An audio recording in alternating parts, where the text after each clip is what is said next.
welcome to my jungle backyard. My name is Christy and I am bringing you a new workout. This is another follower request workout.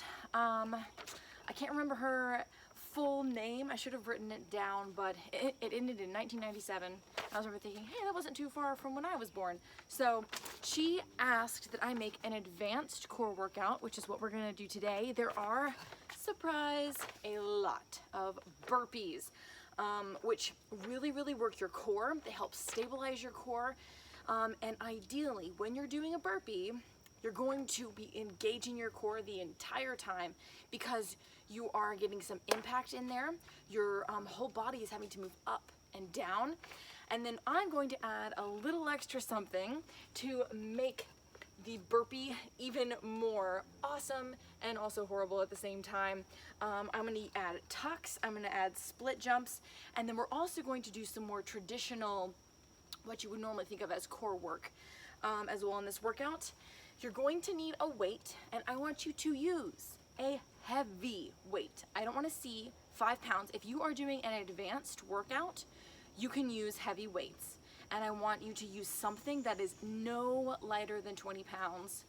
I'm using 40 pounds, okay? I weigh about 145 pounds. So that weight is a good part of my weight, okay? It's over 1/4 of my weight.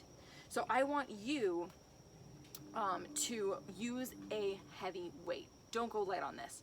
If you go light, you're cheating yourself, okay? So let's start with the burpee tuck. Now we're only gonna do 10 of these because the tuck is really difficult. I'm gonna move this back just a little bit so you can see the full burpee movement. It's a little rainy here, so if I slip and slide a little bit, that's why. So for the burpee tuck, what you're gonna wanna do is core in tight, belly button to spine. You want to be stabilizing your core and protecting your back this whole time. So even when you're not doing a rep, even when you're not jumping down, let's say you have to take a break, that's when you can release your core. But if in between all these movements, I want you to have your core nice and tight because your back is very easy to injure. Your core needs those muscles to stabilize it. So the first move we're gonna do is a burpee tuck. You're gonna go down into a plank, shoot your feet back, jump your feet forward, and then as you're coming up, I want you to bring your knees up towards your chest like this. So your goal is to bring your 2 shoulders towards your chest or even towards your shoulders, okay?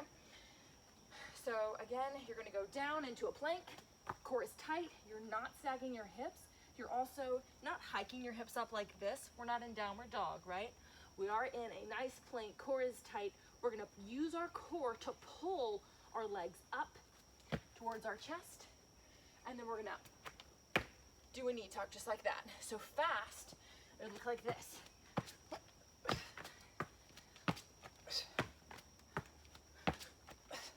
So I want you to have that kind of pace, that very heavy, fast, I'm moving like something's trying to kill me pace, okay?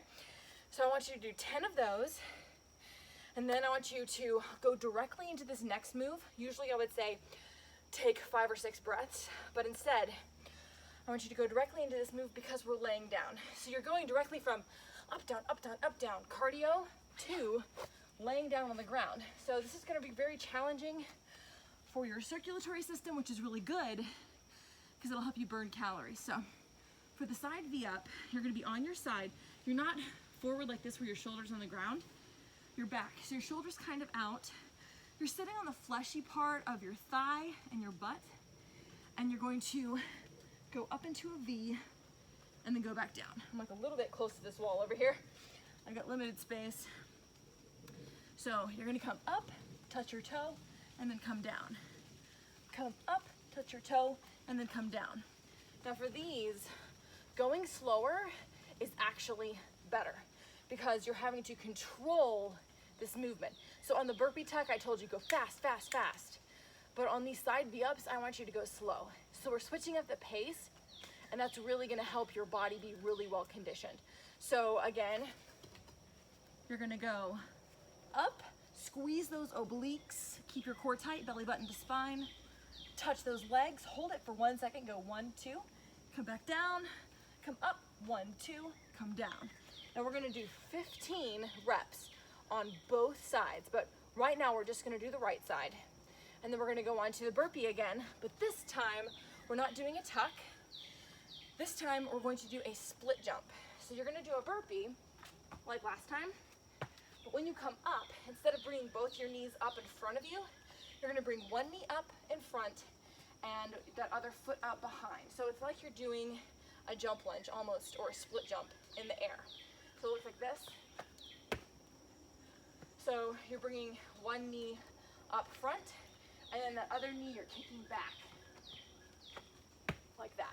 So what I'd suggest you try first is try just jumping and bringing up that front knee, just like that, and then try pulling at the back leg. Because it takes a little bit of muscle coordination.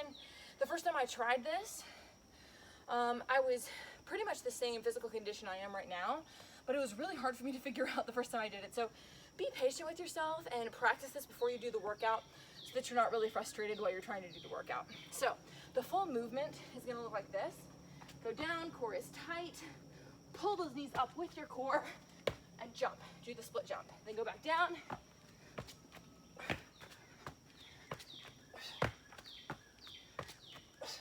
Just like that. So that is the burpee split jump. You're going to do 10, which means that you'll have done 5 on this leg with jumping with this leg in the front, and then 5 with jumping with this leg in the front, just alternating like you're running, okay? So then you're going to go down onto your side and do the other side of V-ups. So like this, just like that. And remember, you are pulling up with your obliques, holding it, 1, 2, come back down, 1, 2, 1, 2. So the movement up can be quick, but you're just gonna hold it, 1, 2, and come back down, okay? So that is your side V up. Next, we're gonna do a sumo squat. So again, we're switching it up. We were switching it up from fast, fast, fast to slow and controlled. And now we're adding in some weights. So what we're gonna do is we're gonna have a heavy weight. This is 40 pounds, which for some of you that might not be heavy at all. But I talked to a lot of people and they're like, well, I don't want to use heavy weights, I'll get bulky. And I'm like, guys, no. Heavy weights are gonna make you strong. And we wanna be strong, ladies. So with a sumo squat, if you haven't heard of this before, it's where your feet are pretty wide apart, your toes are pointed out, and your knees are going to be pointing out towards your toes as well. So I do not want to see your knees pointing in as you're going down. You're gonna really hurt your knees and you can screw up your ankles as well. So you wanna point your knees out with your toes as you go down. And you're trying to not lean forward, but to just keep your body upright and slide like you're sliding up and down a wall. Now, I really struggle with this move, with the sumo squat. I love it, but it's hard for me not to go forward just with the way that I'm flexible. Or that I should say, I'm not flexible. I really struggle with flexibility in my lower spine and in my shoulders. So going down, see how I am going a little bit forward, but I'm trying to not do this number, or my whole body or my shoulders are coming towards my knees. I tend to do that. So maybe I'm just preaching to the choir. Maybe you've already heard this before, but for me, this is really important. Point your knees out, and then imagine that your back is sliding down against the wall as you're going down, and then squeeze your glutes as you come up. And I really want it to be a powerful as you come up, okay? So if you're like me and you maybe have a little jiggle, I want you to feel that jiggle when you come up. Like that's how hard I want you to really squeeze those glutes. So go down and go, come up, and then go down and come up, okay? So pick up your weight. Please be careful and safe with this because it's a very heavy weight. Point your toes out, point your toes out, point your knees in the same direction, go down and come up.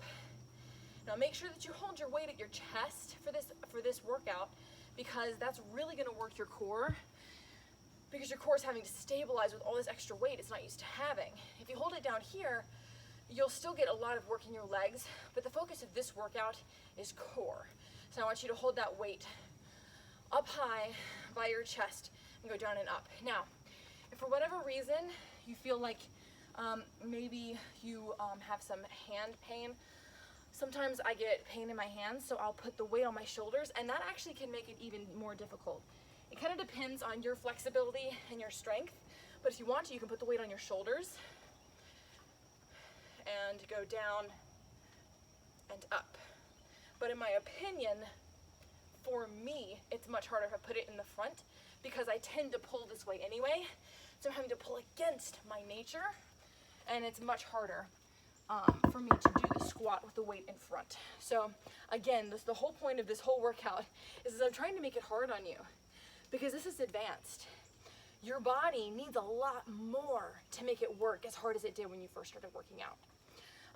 So now we're gonna do the Sumo Squat knee tuck. This is the last move in the circuit.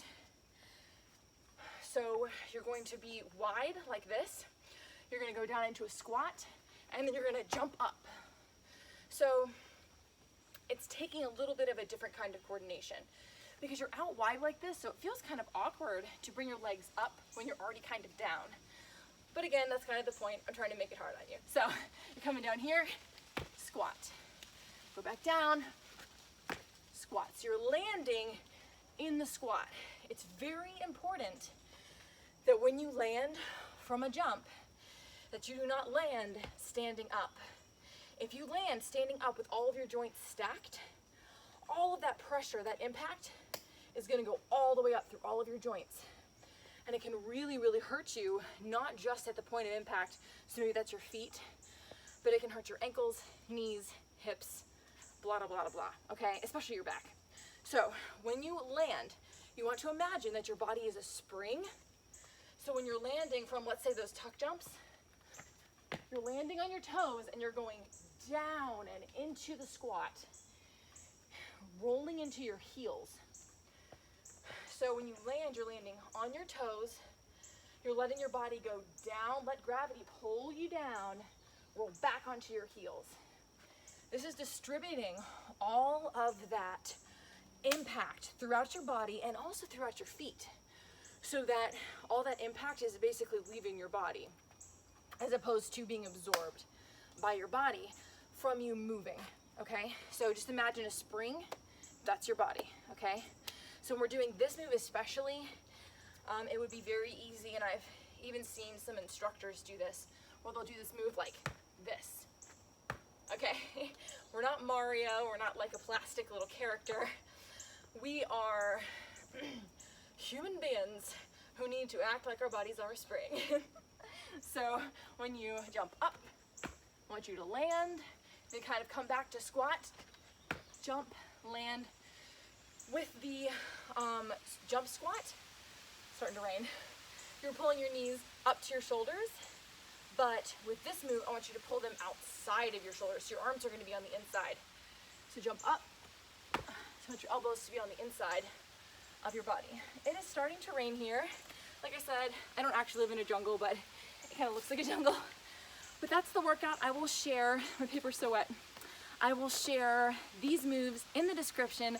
Please let me know if you like this workout. These are my favorite kind of workouts. I love HIIT workouts. So if you would like to see more of these, please let me know. I'm getting rained out. Remember to be strong, be disciplined, and be kind.